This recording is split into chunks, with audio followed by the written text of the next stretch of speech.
It's Thursday, October 31, 2019, and this is Globespan 24x7 News. Good evening, and thanks for joining us. My name is Samuel Suknaden, coming to you live from Georgetown, Guyana. Here are the major headlines for today. Progress made, but still no decision on PM post APNU AFC negotiators.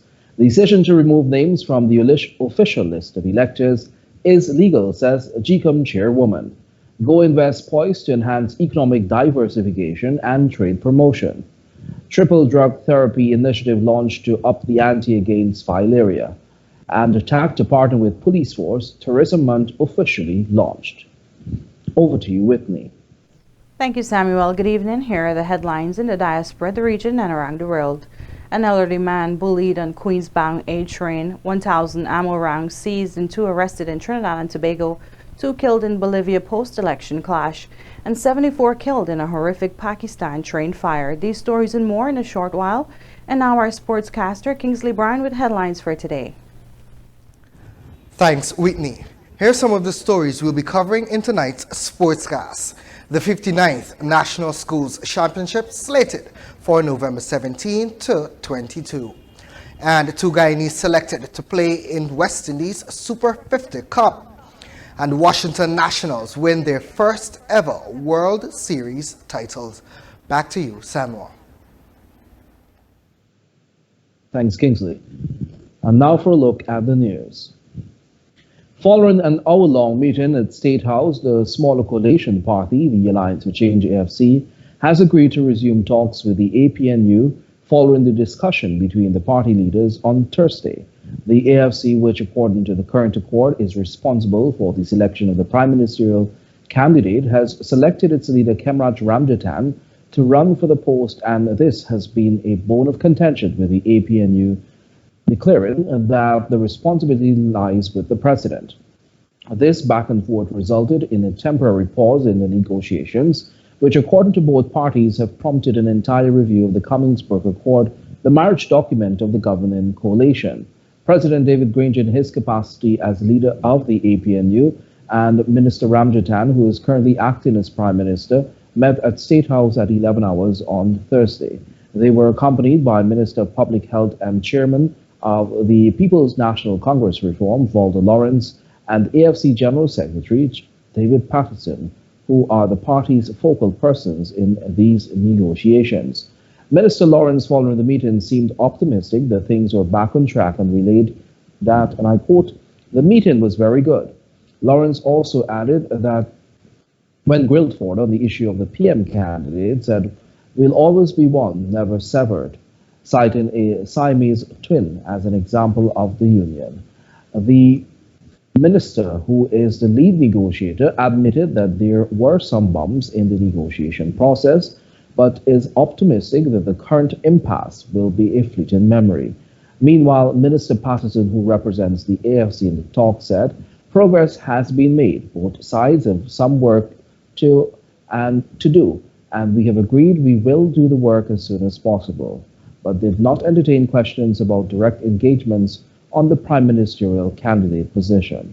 The AFC, at an impromptu press conference last week, said that the party will not continue engagements unless the party's leader, Minister Ramjatan, is chosen by the APNU to be Granger's running mate within the context of the original accord.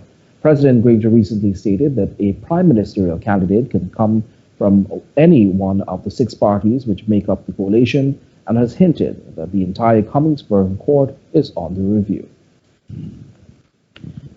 Meanwhile, chairwoman of the Guyana Elections Commission, GCOM Justice retired Claudette Singh, in an interview with the state-owned Guyana Chronicle newspaper, relayed that her decision to verify the existence of the 25,000 persons who were registered in 2008 but have since failed to collect their identification cards is actually in accordance with the law.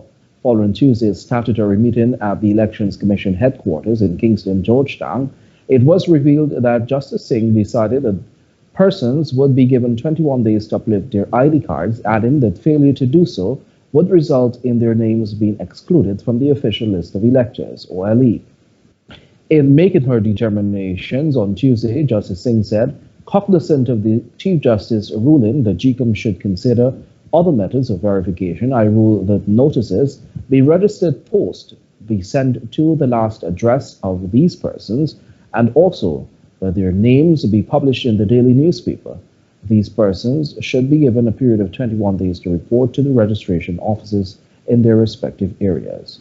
The GCOM chairwoman stressed that although their names will remain on the National Register of Registrants database, once the stipulated period of notification expires, the names of those persons who have failed to verify their statuses would not be included on the official list of electors.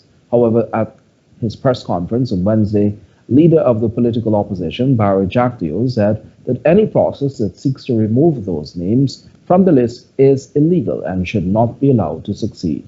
This is the latest manifestation of these acts of desperation.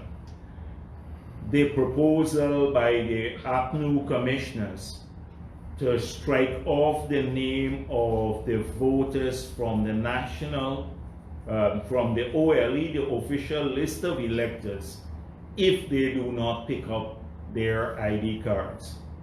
Now, this is patently illegal. Your collection of an ID card to losing your right to vote is an affront to Guyana, to Guyanese. It's illegal, and we will never allow it to stand.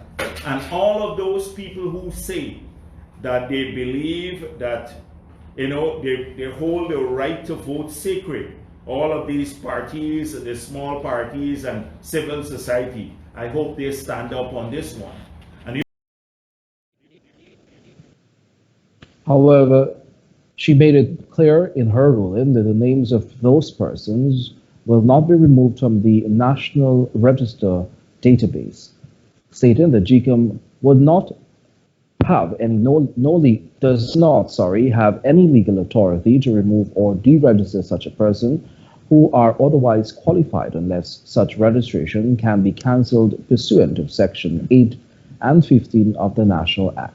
Section 8 of that Act states, and I quote, "Without prejudice to the provisions of Section 15(6), the registration of a person may be cancelled or altered in accordance with any regulations made in that behalf." This concretizes the previous utterance by Commissioner Vincent Alexander, who said that GCOM had enacted the process as a means of verification. Using the ID card issue to determine the presence of our voters, their existence. It's like an objection. So the issue is not the ID card. The issue is that these persons, since 2008 and beyond 2008, have not in any way presented themselves to be present, to be known, to be alive, to be existing, to be resident. And the calling them, writing to them, gives us an opportunity to make a determination in the context of like an objection as to where are they? Are they here? Are they real people at this time? On this issue, Commissioner Bibi Shadiq is insistent that failure to uplift an ID card is not reason enough to be removed from the list of electors. There's a law that says you can deregister people, but then they got rules that say what deregistering means. The person dies or the person goes mad, right? Not because they ain't come to collect the ID card. The GCOM chairwoman is expected to speak with media operatives at a press conference on November 8, according to a media report in one of the daily newspapers. And this is after successive calls were made for the GCOM chair to avail herself for questioning to provide clarity on a number of issues. To date, it has not been decided when the 21 days period will begin for those persons who are culpable of failing to collect their ID cards since 2008. Meanwhile, former President Barry Jagdeo says that the coalition government peddled lies and misinformation about alleged corruption under the PPP administration and promised their supporters that persons would be convicted of the crimes they committed. But according to the now opposition leader, to date the David Granger-led administration has not found any evidence because it was all lies. how all the rumors that they spread about us killing young black kids and all of that stuff. They had all the evidence in the past. They were going to convict people. He said, we can't find evidence. No, we can't find evidence. It's rumors. You can't find evidence because a lot of the people that you put on the list are policemen who were killed by the bandits. You're not going to find evidence of PPP doing anything there. They were victims of bandits. Some of them are alive, and that sort of thing. And so this is, you will not find evidence, and your rumors about corruption, that is the reason why we are not finding evidence, because between 2011 to 2050, you think the PPP was stealing the whole of Guyana. 28 billion to 35 billion a year missing, and all that sort of stuff. We now know, you should check the audit report, how many billions are missing now, because when we point out where, they can't up to now point out where these billions were missing from. So that's why you're not finding the evidence, because you were spreading, they sung a good song. They had a good song about corruption, and you know, it was, they would throw people in jail and all of that, and therefore it was very potent. The supporters bought into it. Now, to prove it is something else. The opposition leader was referring to the president's recent comments made in an interview on Inside Sources, where the issue of crime was discussed. The opposition leader noted, too, that the most upsetting thing is the president has not outlined any measure to address the crime situation in Guyana. You know what he says? Two things he says. Oh, I have a report from a British consultant now, and I have 4 deputy commissioners who were not there before. That's his 2 explanations on the whole crime, how he's addressing crime. I've reformed the police, I have 4 deputy commissioners, and I have a report from somebody from England. This is another evidence of him being aloof. And now you would want to think that a president, when asked one of his first interviews that he's doing, in-depth interview, would want to define his vision for the oil and gas sector. Guess what he spoke about? A sovereign wealth fund that was passed after the no confidence motion, the natural resources fund, that is dominated by the executive president and would have to be repealed and changed. And then he talks about the Department of Energy. These were the 2 things all he had to say. Not anything about local content, how Guyanese will benefit from the sector. He hasn't spoken about protecting Guyanese workers, like those who are working now and are getting, because they're Guyanese, they get a tiny pay, the foreigners are getting a huge pay. That was opposition leader Barrett Jaggu at his most recent press conference. The Chetty International Airport CGIA, in a recent statement, said the airport recently staged a plane crash with 55 persons on board as part of a full-scale emergency exercise. The statement noted that the exercise started at 18 hours 01 and ended at 19 hours 37 at the airstrip in Tamari. The exercise has been planned for the past 3 months and is a requirement for the International Civil Aviation Organization.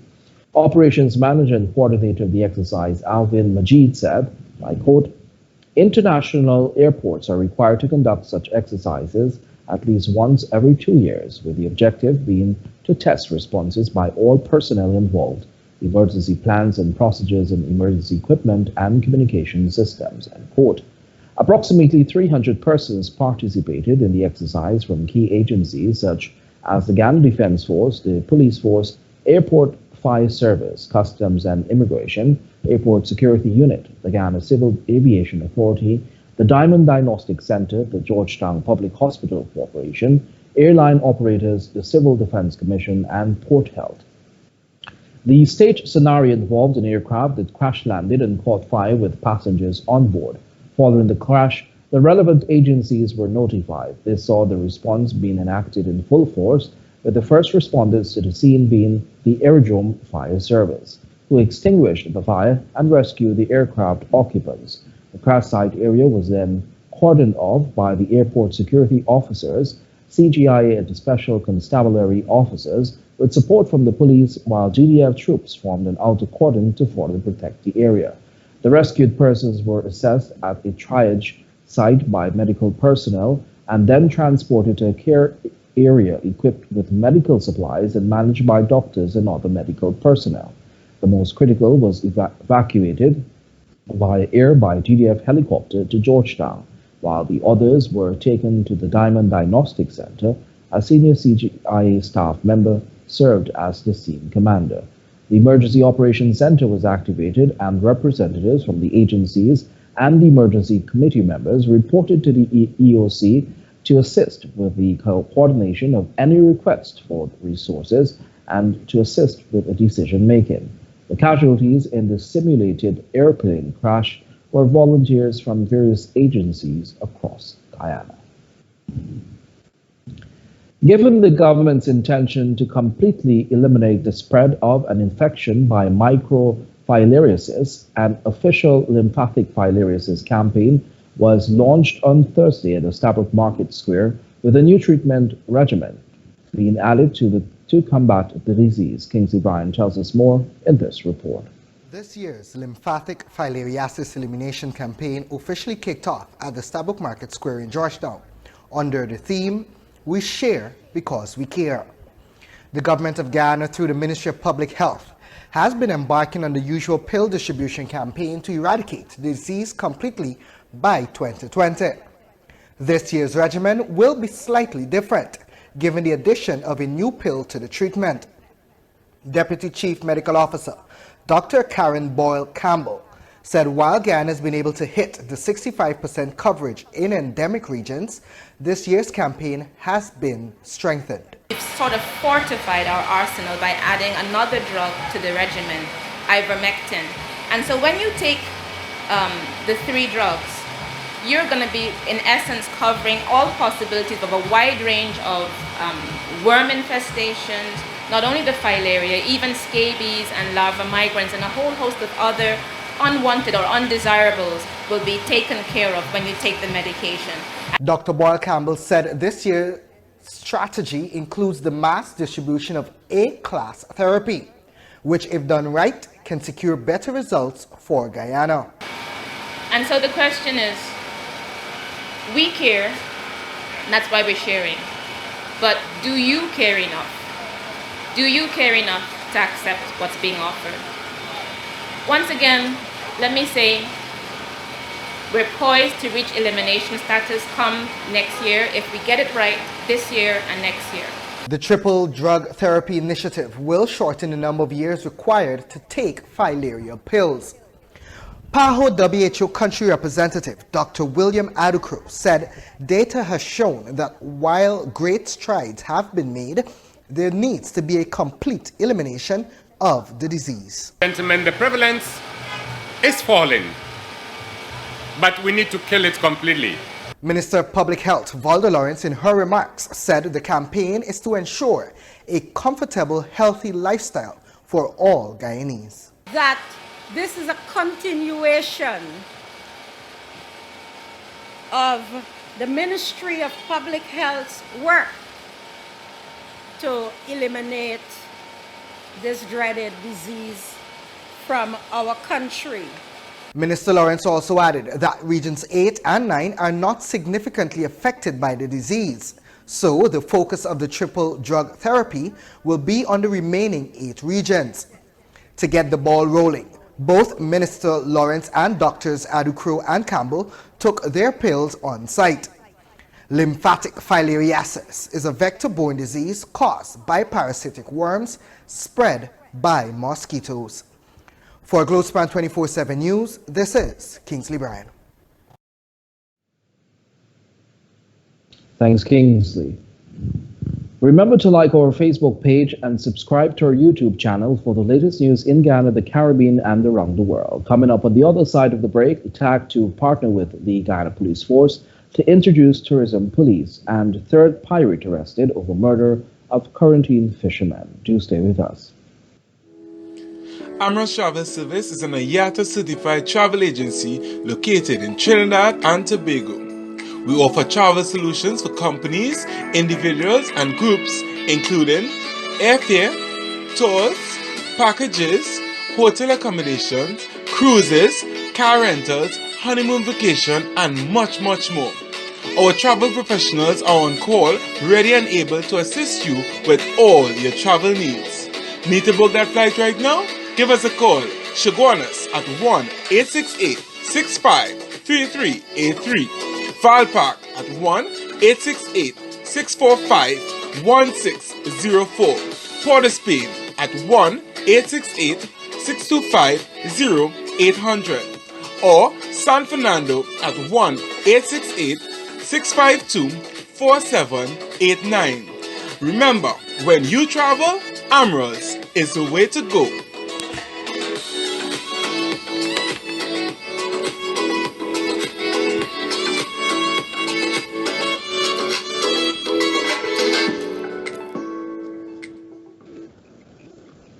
Thanks for staying with us. We continue tonight's news by telling you that Guyana's growing tourism sector continues to attract thousands of yearly visitors, but the country has been faced with some embarrassing incidents where many tourists are robbed and or attacked. These incidents do not augur well for a country that is trying to expand its growing tourism sector. As such, the Guyana Tourism and Hospitality Association, TAG, plans to partner up with the Guyana Police Force to ensure that these visitors are protected and does not leave this country with a bad experience. President of TAG, Mitra Ramkumar, said his organization hopes to sign an agreement soon to that effect. So that we can see the realization of tourism police for tourist zones and sites, also exchange of training on both fronts, for both organizations, and also to have, if there's any incident involving a guest, an employee, an owner, or a contractor, that it's dealt with expeditiously and in the most professional manner. Ramkumar said part of that agreement is to ensure that the surveillance cameras erected in various parts of the country are used more effectively to police the roads. He said it must be more user-friendly for visitors in the sense that Guyanese attitude on the roadways must be monitored as well as littering. Meanwhile, several activities are set to take place during the course of November as the Guyana Tourism Authority launched Tourism Month at the Carol Lodge today. Director of the Guyana Tourism Authority, Brian Mullis, announced some of the major activities. We're also very proud to launch a I Love Guyana video series and logo campaign. We're creating different t-shirt designs and quotes on those t-shirts based on the pillars of tourism that make Guyana special. If you're not familiar with those tourism pillars, they are culture and heritage, active exploration, birding, nature and wildlife, and also SAVE travel, which is scientific, academic, volunteer, and educational travel. And of course, we'll conclude the month, into the month of December, actually. On December 10th, we'll have our Tourism Awards ceremony. In closing, there's a lot of ways that tourism is a force for good, all the more reason that we want to invite the public to experience these things firsthand through the Tourism Awareness Month, but we also encourage residents and international travelers, of course, to explore more. New products will be launched during Tourism Month, as well as activities such as the official Rum Route, Day Tour in Maracaibo, Seven Curry Tour, among others. Increasing awareness of Guyana's place as one of the Guyanas. And this is an initiative that goes back at least more than 1 decade. Forging what we call a single geo-destination of the 3 Guyanas, Guyana, Suriname, and French Guyana. Next week, there will be in Guyana, as part of Tourism Awareness Month, a meeting of a Guyana's Expo Tourism Committee, because next February, there will be held in Guyana from February 6th to the 9th, a tourism expo of the three Guyanas, where Guyana, Suriname, and French Guyana showcase what they have as a tourism destination. The first ever agriculture tourism exposition will also be launched tomorrow. Police have arrested a third person who was wanted for the brutal piracy attack and murder of 4 quarantined Berbice fishermen between October 5 and 13. We find out more in this report. Investigations continue into the most recent piracy incident that occurred off the Berbice coast. Police have arrested another suspect who is wanted in connection with the gruesome crime. The man, identified as Lennox Grimmond, alias Breeze, was arrested just after noon and taken to the number 51 police station, where he remains in custody after confessing to his role in the deadly piracy attack. Grimmond, whose last address was given as Cromarty Village, East Berbice Quarantine, is the third person to confess to the crime. He is expected to be charged soon. On Wednesday, Suresh Sundat, called Chuchubai, and Narain Danraj, called Buckman, both from Belvedere Village, East Berbice Quarantine, were charged with the capital offense after confessing participation in the attack Friday last, hours after being arrested. Sundat, 22 years old, and Danraj, 30, told investigators they were part of the 5-man crew which attacked the Sarah 1, aimed at robbing them of their bounty. The other 2 members, O'Brien Fraser, called Shines, and Anoth Budraj, called Andy, are wanted by the police for their role in the attack. Fraser is from Eversham Village in the Quarantine, while Budraj is from Lot 97 Belvedere Village. Both men, according to the police, are 21 years old. The 4-man crew of Marvin Tamasar, called Buddy, Lamar Petrie, Vishnu Siram, called Kevin, all 20 of Miss Phoebe East Berbice Quarantine, and Kowal Kisoon, called Ajay, 36 years old, of Letterkenny Village, recognized the men and put up a resistance. The pirates beat, chopped, and bound the men before throwing them overboard and escaping with their catch and boat engine. Anyone with information that may lead to the arrest of Fraser and Budraj is asked to contact the police on telephone numbers 333-3876, 911, or the nearest police station. For Globespan 24x7 News, this is Kingsley Bryan. Thanks, Kingsley. President David Granger has moved to extend the tenure of the 2 top officials of the Public Procurement Commission by 1 year, according to a Starboard News report. Minister of State Don Haston-Williams told that news entity that the extension was for Public Procurement Commission Chairperson Carol Corbyn and Vice Chair Dr. Nanda Gopal. The minister said that the People's National Congress has always advocated for the PPC, and since assuming office, they have made efforts to put that body in place and has now extended the tenure of 2 officials. According to her, the decision took effect from October 25, 2019. The Ghana Office for Investment, in collaboration with the Inter-American Development Bank, is seeking to enhance the national quality infrastructure as a means to attract foreign direct investment and promote export, thereby creating access to new markets and products. More in this report. The launch of the consultancies was held at the Ghana Marriott on Thursday and saw participation from various stakeholders representing different sectors in Guyana. The partnership with the Inter-American Development Bank will allow GoInvest to boast of greater advancements in the way the agency functions. CEO of GoInvest, Owen Verwey, in his opening remarks, said the consultancies paved the way for greater focus to be placed on GoInvest's operation and its contribution to national development.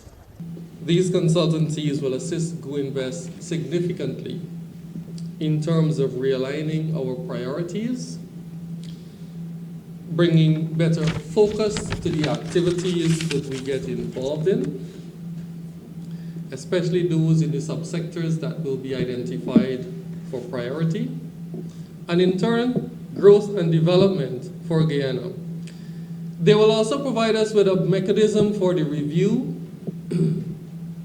and and measures and methods of measurements for our activities and the progress of those activities. Verway further posited that the consultancies will improve the overall efficiency of GoInvest as a body.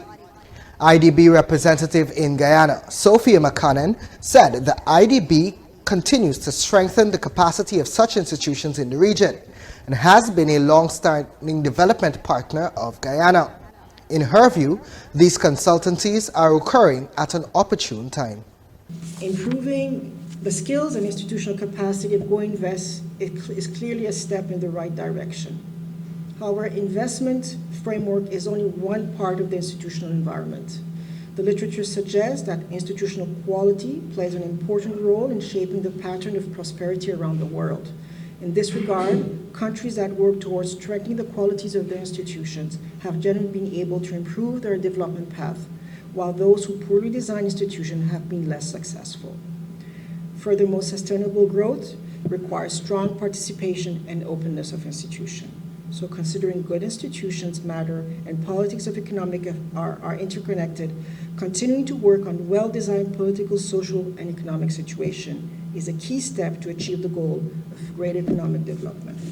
Meanwhile, Minister of Business Hemraj Rajkumar, in his remarks, noted that the need to diversify the economic base is now more urgent.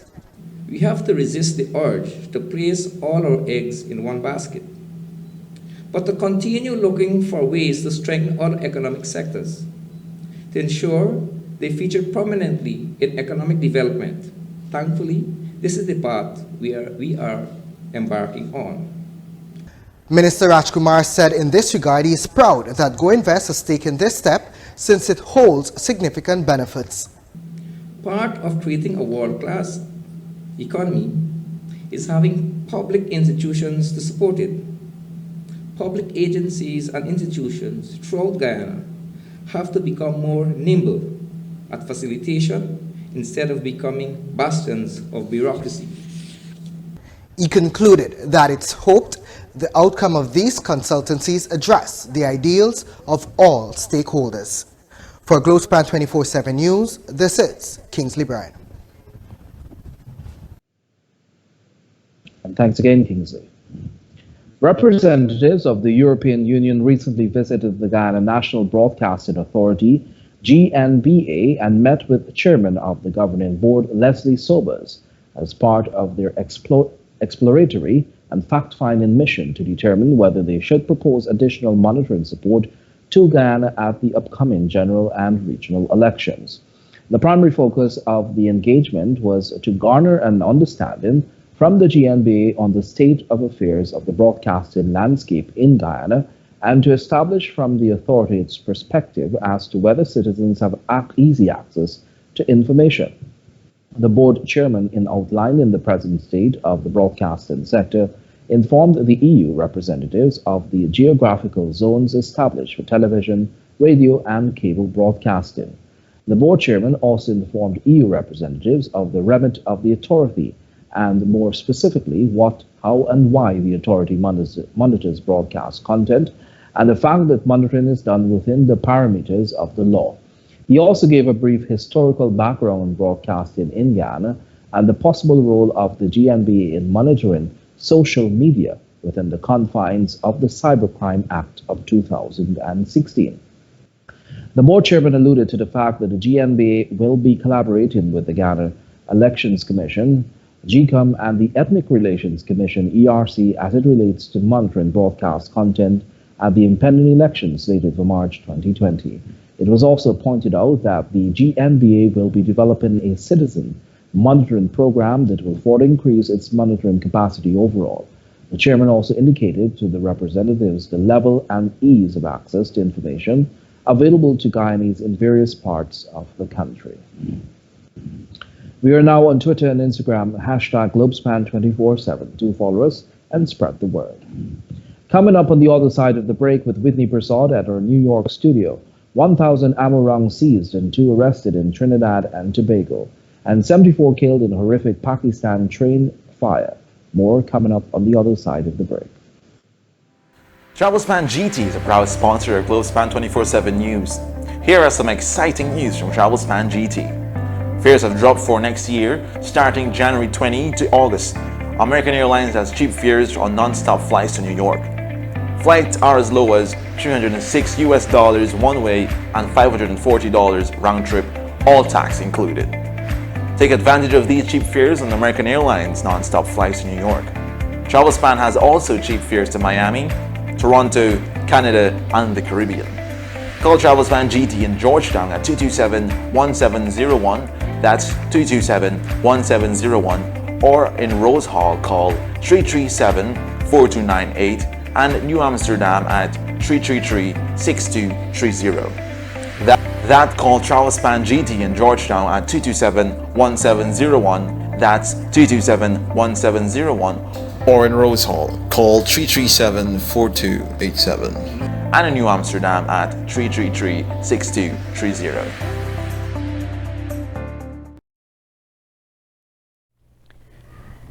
Good evening, thanks for staying with us. Thank you, Samuel. And now for a look at news in the diaspora. A New York City resident was today bullied and assaulted by a man on a Queens-bound A train just as the train pulled up at the Broadway Junction stop in Brooklyn. According to reports reaching Globespan 24x7 News, the man who was seen bullying the elderly New York resident, who is of Hispanic descent, also accused him of recording him on his cellular phone. However, the man denied the accusation, but the accuser became upset and slapped him.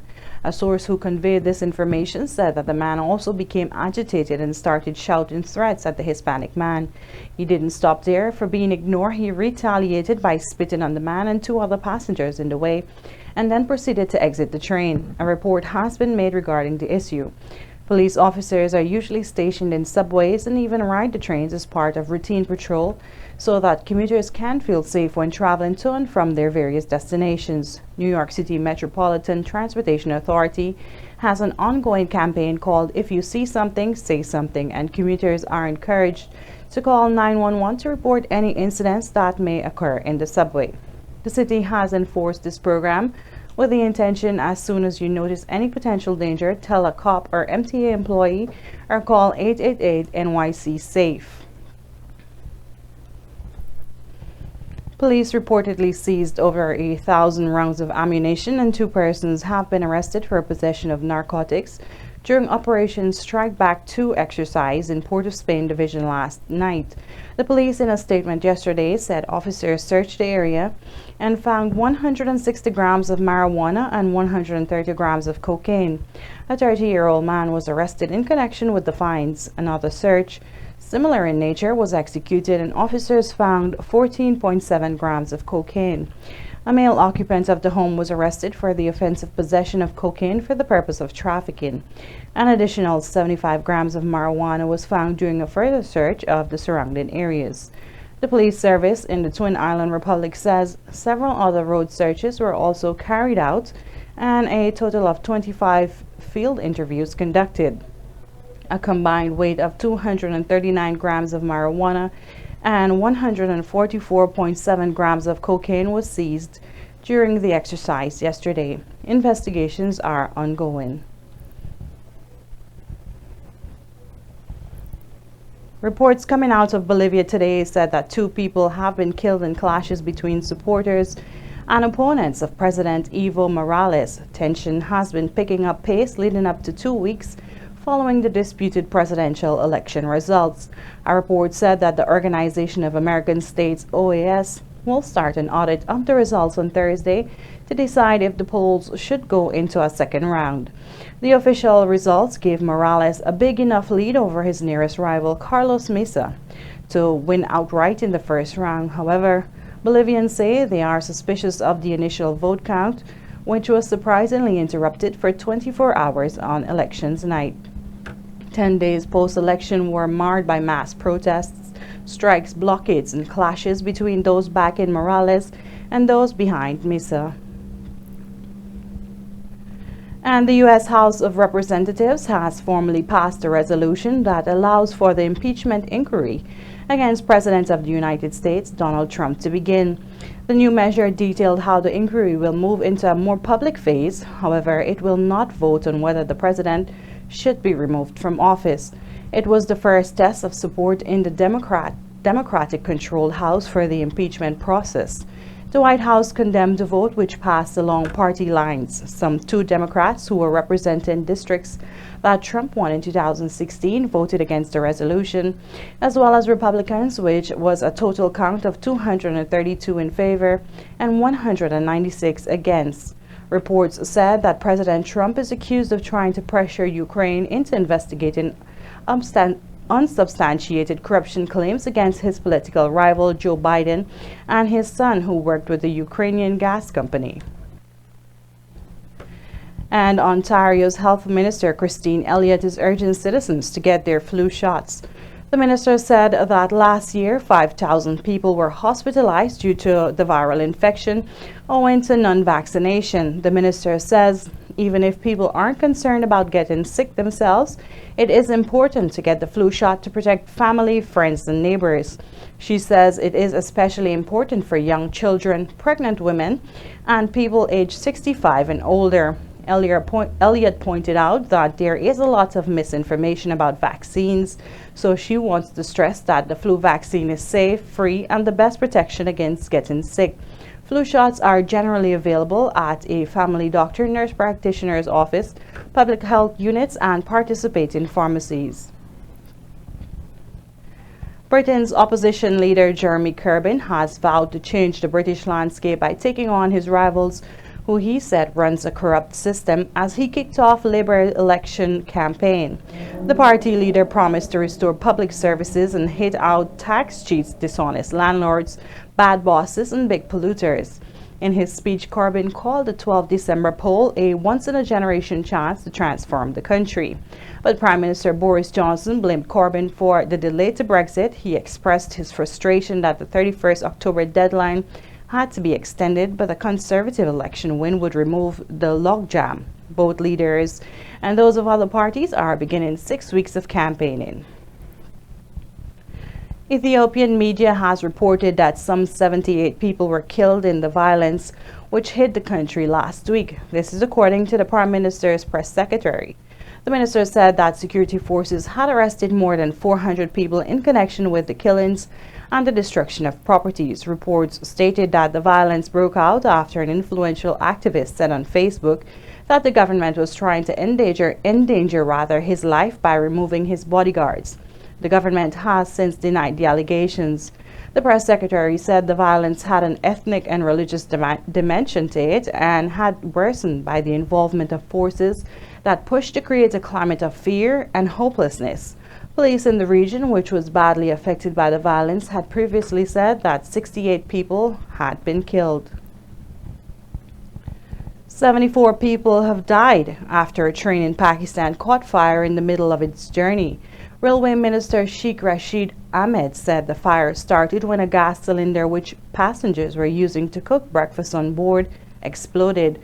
The huge blaze spread to at least 3 carriages. Officials in local media said many of the victims died as they tried to jump off the burning train. Some 40 people have been reportedly injured as well. Officials say the number of victims may still rise. A new report claims that Afghan strike forces backed by the U.S. Central Intelligence Agency, CIA, have committed abuse amounting to war crimes. Human Rights Watch, a non-governmental organization, alleges that troops committed summary executions and other grave abuses without accountability. These include extrajudicial killings, forced disappearances, and attacks on healthcare facilities.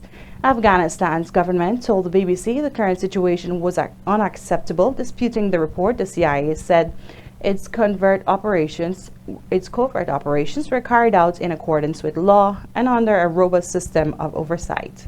That has ended news in the region and around the world. I am Whitney Prasad saying have a great evening. Now let's join Kumar Doshi for tech news at our studio in India. Stay tuned for more news to come. Thank you, Whitney. Namaste, salam, good day to everyone. This is TechBeat on Globespan 24x7. Today, let's look at technologies used in sustainable or renewable energy. Renewable energy is the energy that is collected from renewable resources which are naturally replenished on a human time scale, such as sunlight, wind, rain, tides, waves, and geothermal heat. While renewable energy is often thought of as a new technology, harnessing nature's power has long been used for heating, transportation, lighting, and more. Here are the major sources of renewable energy and the technologies involved in it. The first one is solar energy. It usually consists of two main components, the solar panel and the batteries to store the energy. A solar panel works by allowing photons or particles of light to knock electrons free from atoms, generating a flow of electricity. Solar panels actually comprise of many smaller units called photovoltaic cells that convert solar energy into electricity. Each photovoltaic cell is basically a sandwich made up of two slices of semiconducting material, usually silicon. A wind turbine is a device used to generate electricity from wind power. When the wind blows past a wind turbine, its blades capture the wind's kinetic energy and rotate, turning it into mechanical energy. This rotation turns an internal shaft connected to a gearbox, which increases the speed of rotation. That spins a generator that produces electricity. If you were to dig a big hole straight down into the earth, you would notice the temperature getting warmer the deeper you go. That's because of the inside of the earth is full of heat. This heat is called geothermal heat. A geothermal power plant works by tapping into steam or hot water reserves underground. The heat is used to drive an electrical generator. Hydropower plants capture the energy of falling water to generate electricity. A turbine converts the kinetic energy of falling water into mechanical energy. Then the generator converts the mechanical energy from the turbine into electrical energy. Nuclear energy originates from splitting of uranium atoms, a process called fission. This generates heat to produce steam, which is used by turbine generator to generate electricity. Biomass contains stored energy from the sun. Plants absorb the sun's energy in a process called photosynthesis. When biomass is burnt, the chemical energy in biomass is released as heat. Food, yard and waste in garbage are burnt to generate electricity in power plants or converted to biogas in landfills. Because nuclear power plants, hydropower plants, wind turbines and solar power plants do not burn fossil fuel, they do not produce greenhouse emissions. As technology improves, our dependency on fossil fuel for electricity will decrease and sustainable energy will rise. That wraps up for the Tech Beat for today. I'm Kumar Doshi bringing tech news from India. Back to our studio in Guyana for more news to come. Thank you. Thanks, Kumar. We'll now take a look at our bridge reports.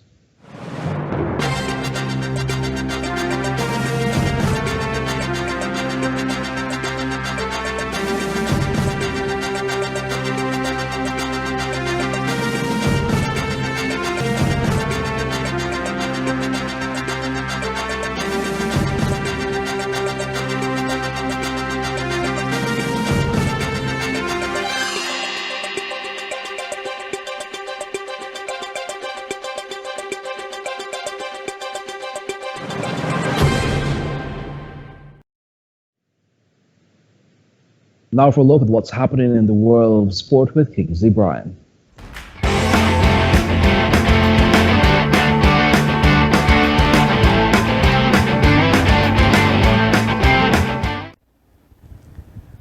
Thank you. Now for the news in detail. We'll tell you that the 59th National Schools Cycle, Swimming and Track and Field Championships were launched on Wednesday at the Guyana Teachers Union Secretariat, Wolford Avenue. The event saw attending representatives from the Education Ministry, the Guyana Teachers Union, and sponsors of the annual event.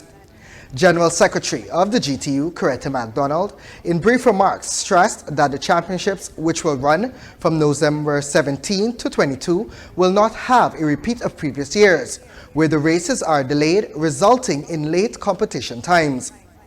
Chief Education Officer Marcel Hudson, in brief remarks, explained that the National Schools Championships, open quote, cultivate skills that are critical to leadership in addition to nurturing talent, end of quote. It was also revealed that the 59th Schools Championship is expected to be one of the largest ever, since His Excellency President David Granger has become a patron of the event that see over 1,500 athletes participating. The swimming championships will be held at the National Aquatic Center in Liliendal, while the cycling championships will be at its usual venue, the National Park, with the much-anticipated track and field competition set for the National Track and Field Center at Leonora on the west coast of Demerara. District 10, Upper Demerara Kwakwani, the defending champions, are expected to face some grueling competition from the other districts, who all have their eyes set on the national prize. Also, Guyanese Kevin Sinclair and Ashmed Ned have been included in the West Indies Emerging Players squad for the Colonial Medical Insurance Super 50 Cup, which is set to commence on November 6 in Trinidad and Tobago and St. Kitts. Apart from Ned, the squad also includes 3 other West Indies under-19 players who are preparing for the ICC under-19 Cricket World Cup in 2020. And those are St. Lucian Kimani Melius, along with Trinidadians left-handed wicketkeeper batsman Leonardo Julian and pacer Jaden Seals. The captain of the squad will be Yannick Caraya of Trinidad and Tobago. Chairman of the West Indies Senior Men's Selection Panel, Roger Harper, said Yannick Caraya, open quote, is recommended as captain because his experience better positions him to lead and help guide the young team, while Kimani Melius is recommended as vice-captain for succession planning purposes. He is the West Indies under-19 captain, and the intention for the exposure is to give him a greater opportunity for learning and growth. End of quote. Meanwhile, in international sports, the Washington Nationals have clinched their first World Series title after defeating the host, the Houston Astros, 6-2 in Game 7 on Wednesday night at the Minute Maid Park. This is the first time in World Series history that the road team has won every game. Anthony Rendon and Howie Kendrick homered to power the Nationals, who had finished the regular season as a wild-card team. Starter Max Scherzer kept the Nationals in the game, throwing 5 innings and giving up 2 runs. Patrick Corbin, a starter turned reliever for this game, pitched 3 scoreless innings to earn the win. Daniel Hudson pitched a perfect 9th to earn the save. Scherzer, who missed Game 5 with back and neck spasms, said he was fine Wednesday evening. He said his teammates believed in one another. Astros reliever Will Harris, who gave up Kendrick's go-home ahead position in the 7th inning, took the loss. The Nationals broke it open with a run in the 8th and 2 in the 9th. While the title is the first for the Nationals franchise, it is the second for the city. In 1924, the Washington Senators, now the Minnesota Twins, defeated the New York Giants 4-3. And that has brought us to the end of tonight's sports broadcast. Back to you, Samuel. Thanks, Kingsley. And that's a wrap for tonight's news. Before you go, here's a recap of our major headlines. Progress made, but still no decision on PM Post APNU AFC negotiators. Decision to remove names from the official list of electors is legal, says GCOM chairwoman. Go Invest poised to enhance economic diversification and trade promotion. Triple drug therapy initiative launched to up the ante against filaria. And TAC to partner with the police force, Tourism Month officially launched. Thanks for watching Globespan 24x7 News. On behalf of myself, Samuel Suknand, and the news and technical team, until next time, do have a pleasant rest of the evening. Goodbye for now.